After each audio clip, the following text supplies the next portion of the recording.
हज़रत सलमान फ़ारसी रज़ी अल्लाह ताला अन्हु से ये रिवायत है।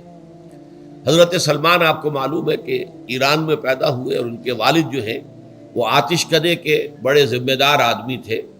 लेकिन इनको नफ़रत पैदा हुई कि ये आग हम खुद जलाते हैं, ईंधन उसमें न डालें तो बुझ जाती है, हम कैसे इसके सामने हाथ जोड़कर खड़े हो जाएं और उससे दुआएं मांगें। बहरहाल इस बिना पर जो भी चपकलिश हुई, तो जैसे हज़रत इब्राहीम अलैहिस्सलाम को उनके वालिद ने घर से निकाल दिया था, इन्हें भी घर से निकलना पड़ा। जैसे हज़रत इब्राहीम ने फिर हिजरत की थी और वो इराक़ से जो है शाम की तरफ मुंतकिल हुए थे, तो ये ईरान से शाम की तरफ मुंतकिल हुए।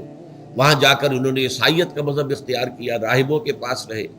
आखिरी राहिब जिसके पास थे ज़ेर तरबियत और तालीम थे, तो जब उसके इंतकाल का वक्त आया तो इन्होंने कहा कि मुझे तो अभी तशफ़ी नहीं हुई पूरे तौर से, आपने बहुत कुछ सिखाया है, बहुत कुछ समझाया है और मैंने आपसे बहुत कुछ फैज़ हासिल किया।